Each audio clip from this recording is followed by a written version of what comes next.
fans, it's Michelle Joy Phelps, and I'm joined now with none other than Abel Sanchez. Abel, it's great to see you. You're here in Las Vegas. How are you? I'm doing great. Nice to be here. Thank you very much for having me. So you have your fighter, Guido Vianello, who is fighting. Yep. So who is he fighting at this point? Because I haven't been able to see who his opponent is. The opponent that I was told is a young man named Keenan Hickman, I believe. He's 6 wins, 2 losses, 3 or 4 knockouts. So it's a guy with a little experience. So he's 3-0, 3 knockouts. We're still building him up. We're still building him up at this point. Who have you had him in sparring with, just to prepare for him for this fight? We spent a week here with Tyson Fury, just to make him understand what the journey is going to be and what we have to get. He was sparring with Hasim Rahman back at home, and he sparred a couple rounds with Murat Gassiev, Arsen Goulamirian. So he's had different looks. Really good sparring partners. Those are guys in my gym. So yeah, he's had some very good work. Especially, and he's been in with Tyson Fury. He got a bit of that experience. What was that like for him? Well, Tyson is such a professional that he's the kind of fighter that helps other fighters. And being in there with him 3 days, we were here 3 days in Las Vegas sparring with him. He went a total of about 12 rounds with Tyson, and it was a great experience. I'm sorry, it was 14 rounds. Great experience for Guido because Tyson is able to teach you as you're sparring with him. He's able to teach a young fighter like Guido, and it was something that's invaluable. You're lucky enough to be in there with Tyson, but you're lucky just to have him work with you is a great thing for a young fighter. Yeah, 100%. And obviously, we're here for Tyson Fury's fight. I mean, the big event, Tyson Fury versus Tom Schwarz. Can I get your thoughts on that fight? Well, I think that the opponent today is an opponent that not very many people know. He's got a good record, but Tyson Fury is in a league by himself. Tyson Fury is a very good fighter, is a good mobile fighter that's not going to have a hard time with the opponent tonight. But it's the kind of fights that you have to have in the States to get the build-up for the next fights that are going to happen in the future. Okay. You know what? Another thing that I want to talk to you about is obviously the big news of Anthony Joshua, losing to Andy Ruiz. Now, Andy Ruiz had his Mexican heritage questioned when he won, just like you had your Mexican heritage questioned recently by Gennady Golovkin. I really want to know your thoughts on this because it seems to be that people think that if you live in Mexico, you can be a proud Mexican. But if you come from Mexican parents and live in America, you should be calling yourself American. What are your thoughts on not only what was said about Andy, but also by Gennady? Well, about Andy, I think that the accomplishment, whether you're Mexican, Jewish, Irish, doesn't matter. He won the heavyweight title of the world. He beat a young man that was supposedly unbeatable.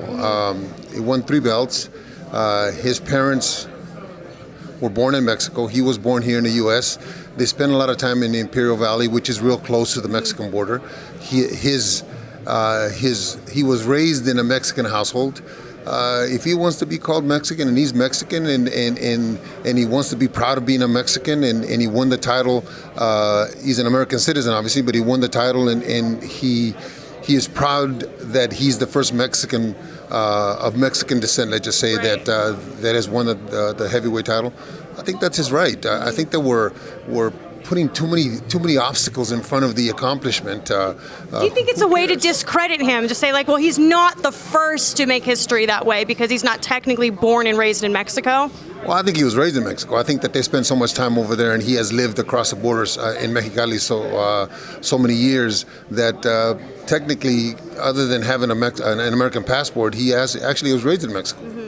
How did it feel for you also, for Gennady to say that when someone referenced his Mexican style, that he sort of brushed it off as if, you're not Mexican style? It's all publicity. I was born in Mexico, so my first passport was a Mexican passport.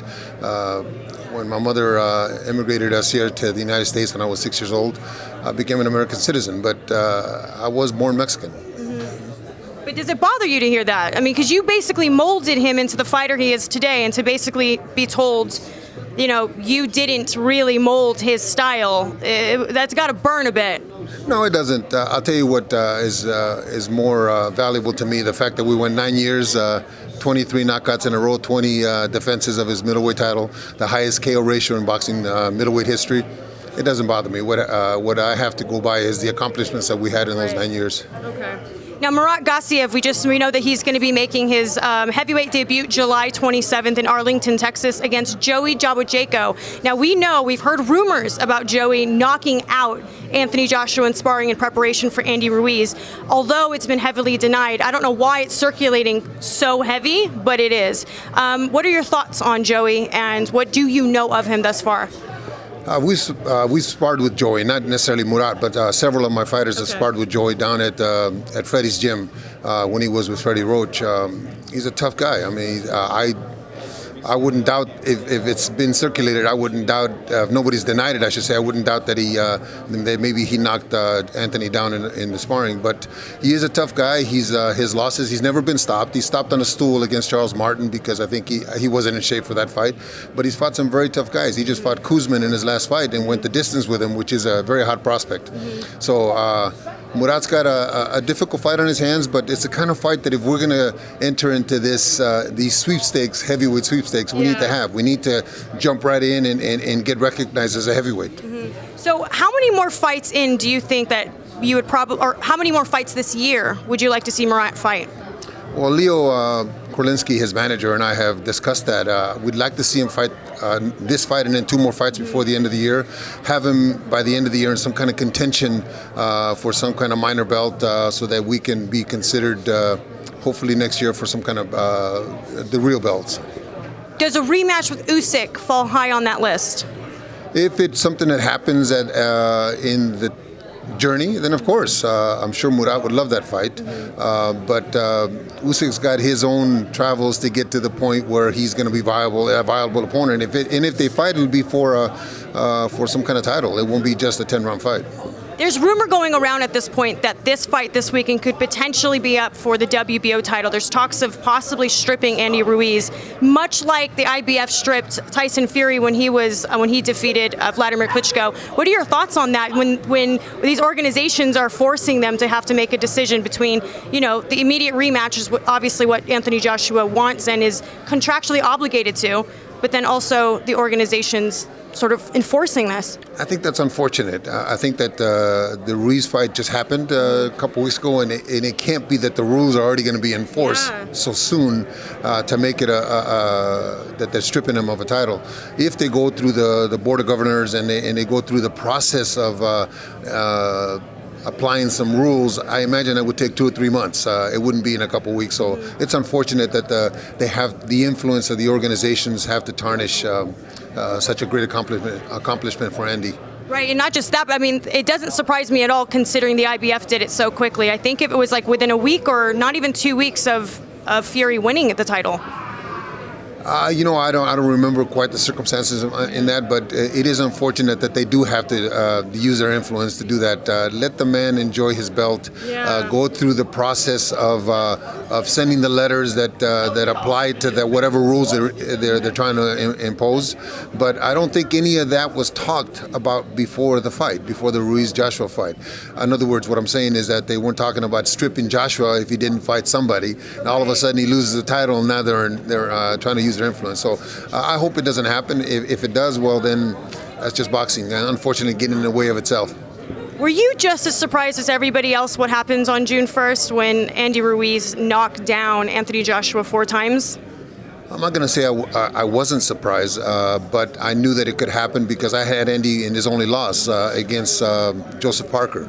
I feel, and the commission there in New Zealand feels like we won the fight, but the commission stated publicly the next day that Joseph got a gift. Andy just didn't do enough to win outside of the country. Maybe that moment was a little more than he could handle mentally. But going into the Joshua fight, you could see right away in talking to Manny and talking to him a couple weeks before the fight, talking to his father also, he had a little different motivation. He got denied once, he wasn't going to be denied twice. If Andy was your fighter at this point, would you urge him to want to try to keep the rematch here in the States? Because I know that they're trying to push for it in the UK right now. I would say to Andy to do what's best for Andy, to take care of his family, and to do what's best first for Andy, second for boxing, and to understand if you do go overseas or you go somewhere else, what the possibilities are. But if he does what he did the first time, I don't think it's going to matter where it's at. Yeah, I heard that he was asking for something like 49 million pounds to have it in the UK, and I was just like, I don't know if that's going to happen, but. Well, if you recall, 6, 7, 8 months ago, when that number was being thrown around by Joshua Wilder Group, right? So why not? If it's possible, it's possible. True that. Well, thank you so much, Abel. I always appreciate catching up with you. Underdressed today. Your blazer is unbelievable. Yeah. Thank you. It's Claudio Lugli. I don't want you guys to say it wrong because it's spelled Lugli, so it's Lugli. But he does all of the suits for Tyson Fury and several other people as well, and he'll be Actually, I can't talk about what he's designing for me yet because it hasn't been announced. But anyways, yeah, thank you. It's nice, isn't it? I wear an extra large, by the way. All right, well, thank you so much for your time. I always appreciate it. Bye, Fight fans. Hey Fight fans, it's Michelle Joy Phelps. If you haven't already subscribed to our YouTube channel, make sure you do so by clicking this icon right here, or else